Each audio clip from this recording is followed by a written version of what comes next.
যেদিন রাতে একটা দুঃসংবাদ আসে, সেটা হচ্ছে আমার বড় মেয়ের শাশুড়ি মানে আমার বেআইন রাতে মারা যায়। তো এটা শুনে আমরা সকাল সকাল চলে গিয়েছিলাম সেই বাসাতে। ওখান থেকে আবার যেহেতু নোয়াখালীতে যেতে হবে, কারণ ওনাকে মাটি দেওয়া হবে নোয়াখালীতে, এই কারণে আমরা সবাই মিলে চলে গিয়েছিলাম নোয়াখালীতে। ওখানে যে আসলে যেহেতু রাতে আপাকে মাটি দেওয়া হয়েছে, তো রাতে আসলে আমি ওনাকে আর দেখতে পারিনি। সকাল সকাল আসলে অনেকটাই ফাঁকা ছিল, কেউই ছিল না, জাস্ট আমরা বাড়ির যারা ছিল ওনারাই আর আমরাই ছিলাম। তো আমি আবার একটু ঘুরে ঘুরে দেখতেছিলাম ওনার বাপের বাড়ির এলাকাটা। তো বিআইনকে মাটি দেওয়া হয়েছে ওনাদের পারিবারিক কবরস্থানে। উনি আসলে আগে থেকেই বলে গিয়েছিল যে যখন উনি মারা যাবে তখন ওনাকে জানি ওনার বাপের বাড়িতে মাটি দেওয়া হয়। তো এটা হচ্ছে ওনাদের পারিবারিক কবরস্থান, এখানে আসলে ওনাকে মাটি দেওয়া হয়েছে। তো আমি জাস্ট একটু দূর থেকেই আসলে একটু দেখতেছিলাম, ভিডিও করতেছিলাম, কারণ আমি কাছে পুরোপুরি দেখাচ্ছিলাম না। আমার কাছে মনে হয়েছে এখান থেকেই দেখা ভালো, এই কারণে আমি দূর থেকে একটু ভিডিও করে চলে আসলাম। আমার বিয়েন খুবই ভালো একজন মানুষ ছিলেন, ওনার মন মানসিকতা আমি যতটুকু দেখছি খুবই ভালো। আর উনি যে আসলে এত তাড়াতাড়ি চলে যাবেন আমরা কেউ ভাবতেও পারিনি। যাই হোক, ওনার জন্য সবাই দোয়া করবেন, ওনাকে জানি বেহেশতে নসিব দান করুক আল্লাহ। তো যাই হোক, আমরা যেহেতু আবার চলে আসবো ঢাকার দিকে, তো আমরা আবার সকাল সকাল চলে গিয়েছিলাম জেবার শ্বশুর বাড়িতে। এটা হচ্ছে জেবার শ্বশুর বাড়ি। তো বাড়িটা ছিল ডুপ্লেক্সের। বাড়িটা আমার কাছে খুব ভালো লাগছে, একদম চারিদিকে খোলা টোলা ছিল আর দেখতেও খুব সুন্দর। আসলে গ্রামের মধ্যে এখন অনেক উন্নত হয়ে গিয়েছে, সবাই আসলে বেশিরভাগই বিল্ডিং ঘর বানায়, ডুপ্লেক্সের বাড়ি করে, ভালোই লাগে। যাই হোক, আসলে এখানে আমার মেয়ে এই প্রথম আসা শ্বশুরবাড়িতে। তো জেবা আসলে এই বাড়িতে এসে সবাইকেই চেনে, কারণ জেবা সবার ঢাকা যেহেতু অনেকেই থাকে, ঢাকায় সবার সাথে যা ঘোরাফেরা যাওয়া আসা হয়েছে বাড়িতে, এই কারণে জেবা এখানে সবাইকেই চেনে।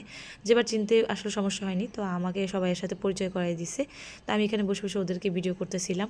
থেকে আমাদেরকে আবার নিয়ে যাওয়া হচ্ছিল আমার মেয়ের জামাই আর মেয়ের জামাইয়ের চাচতো ভাই। ওনারা বলতেছিল যে মানে আমার বিয়ের যে জায়গা আছে ওগুলোকে আমাদেরকে দেখাবে। তো আমাদেরকে ঘুরে ঘুরে দেখাচ্ছিল কি কি ওনার আছে। তো আমরা ওনাদের সাথে যাচ্ছিলাম, আর সাথে শুধু আমরা না, এখানে ছিল আমার মেয়ের ননদের জামাই, তারপরে চাচতো ভাইয়ের বউরা সবাই ছিল, ওনারাও গিয়েছিল। এটা হচ্ছে আমার বিয়ের জমি। তো এই জমিটা আসলে আমাদেরকে দেখাচ্ছিল যে এই পাশটা আমার। তো আমরাও দেখছিলাম আর ভিডিও করতেছিলাম। তারপর ওখান থেকে আসলে এখানে এই সাইডটায় চলে আসলাম। এই সাইডটায় নাকি আমার বিয়ে থাকছে, এই গাছগুলো উনি লাগাইছে, আর এই জমিটাও ওনার ছিল। এখানে প্রায় বেশিরভাগই আসলে ভাইয়ের জমি। তো আমাদেরকে ঘুরে ঘুরে দেখাচ্ছিল। তারপর আবার ওখান থেকে উনি আসলে নিজে হেঁটে হেঁটে, উনি অসুস্থ, তারপর আমাদেরকে হেঁটে হেঁটে নিয়ে দেখাচ্ছিল ওনার কী কী আর কি এখানে আছে। যাই হোক, এটা হচ্ছে ওনার বোন। তো বোন আসলে ভাইকে নিয়ে যাচ্ছিল, আর এটা হচ্ছে ওনাদের পারিবারিক কবরস্থান। এখানে ওনার আসলে আমার বিয়ের মা বাবা কবর। এটা হচ্ছে জেবার ননদের হাজবেন্ড, সাথে ছিল ওনার মেয়ে, পাশটা ছিল জেবার যা। তো আমরা যখন আসছি তখন ওনারাও আসছে রাতে। তো আমরা ছিলাম ওই বাড়িতে, ওনারা ছিল এই বাড়িতে।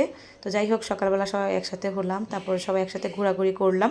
তারপর আমাদেরকে সব ঘুরে গাড়ি দেখানোর পরে আমরা আবার এখন আসলে চলে যাব বাসার দিকে, কারণ আবার আমরা রাতে আবার চলে আসবো ঢাকার দিকে, এই কারণে যে আমরা অনেকক্ষণ বসলাম। আজ থেকে আমার মেয়ের জামাই অনেকগুলো ডাব পাড়াইছে আমাদেরকে খাওয়ানোর জন্য। আর এটা হচ্ছে যেবার ননদ, সাথে ছিল ওনার হাজব্যান্ড আর মেয়েটা খুবই কিউট আর মাশাআল্লাহ অনেক ঢঙ্গি, আমার কাছে খুব ভালো লাগে ওকে। আর এটা এই যে ওনারা এসে ডাবগুলো কেটে দিচ্ছিল, আসলে এটার পর আরও আরেক খাসি ডাব নামাইছে। আর এটার পানিগুলো অনেক নাকি মিষ্টি, আমাকে বলতেছিল মা খেয়ে দেখেন এটা অনেক মিষ্টি, আপনারা প্রায় 2টা করে ডাব খাবেন। আর ডাবগুলো ছিল অনেক বড় সাইজের। আমার মেয়ের জামাই আমাকে বলতেছিল যখনই আমি আসলে মা ঢাকা থেকে আসি তখন আমি এখানে এসে ডাব পেড়ে খাই। তারপর চলে আসলো সবাই, মানে সবাই যে আন্টিরা চলে আসছে, তো আমরা সবাই মিলে আসলে ডাবগুলো খাচ্ছিলাম, 2 খাসি যেহেতু ডাব নামাইছে। আর ডাবগুলোও তো দেখতে পারতেছেন মানে বড় বড়, আর ভিতরে আসলে নারকেল ছিল হালকা হালকা শ্বাসগুলো খুব মিষ্টি, পানিগুলো খুব মিষ্টি। তো আমাকে যখন দিচ্ছিল একটা, আমি আসলে খেতেই পারতেছিলাম না, ছিলাম একটা গ্লাস এনে ঢেলে খাবো, পরে আবার দেখলাম সবাই এভাবেই খাচ্ছিল, এই কারণে আমিও খেয়ে নিলাম। আর এটার মধ্যে এত পানি ছিল আসলে একা খাওয়া সম্ভব না। আর এটার মধ্যে যে নারকেলটা হয়েছিল, তো আমার মেয়ের জামাই সবাইকে খুলে খুলে দিচ্ছিল, আমরাও সবাই খেয়ে নিলাম। আমার মেয়ের জামাই ওর মার জন্য আসলে অনেক কান্নাকাটি করছে, বেচারার মনটা অনেকই খারাপ। যাই হোক, সবাই আসলে আসাতে ওর মনটা একটু ভালো লাগলো একসাথে। ওখান থেকে চলে যাচ্ছি বাসার দিকে, তো সবাই আসলে ডাকতেছিল যে বাসায় আসেন। ওরা নাস্তার ব্যবস্থা করছে, এই কারণে আমাদেরকে অনেক টাকাটাকি করতেছিল। তো আমরা যে ওখানে বসলাম, বসার পরে আমাদের জন্য অনেক আইটেমের নাস্তা করছে, কিছু নাস্তা এত মজা হয়েছে, মানে ওনাদের যে সেমাইটা করছে এত মজার, আমার তো খুবই পছন্দ হয়েছে।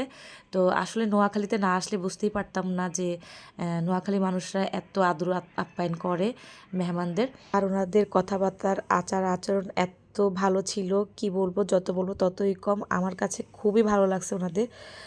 যাই হোক, আমরা আসলে দুপুরে এখানে এসে বসলাম, কারণ আমাদের জন্য দুপুরে খাবারের আয়োজন করছিল। তো আমরা সবাই মিলে এখানে বসে কথাবার্তা বলতেছিলাম।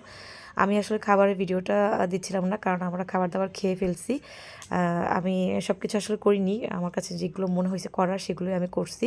তারপর ওখান থেকে আসলে চলে গিয়েছিলাম আমি একটু ছাদে, কারণ বাড়িটা যেহেতু ডুপ্লেক্সের, তো ওনাদের ছাদটা খুব সুন্দর করে আসলে সাজাইছে। আর আশেপাশে মানে চারিদিকে যে গাছগুলো ছিল সব বেশিরভাগই আম গাছ ছিল। তা আমি এখানে এসে কিছু আম গাছের সাথে ছবি তুললাম। এই প্রথম আসলে কাছে থেকে আম দেখলাম, এই কারণে তুললাম। পরে নিচে এসে আসলে একটু বসার পরে এই যে বেবিটা ঘুম থেকে উঠে পড়ছে, আমাকে দেখতেছিল।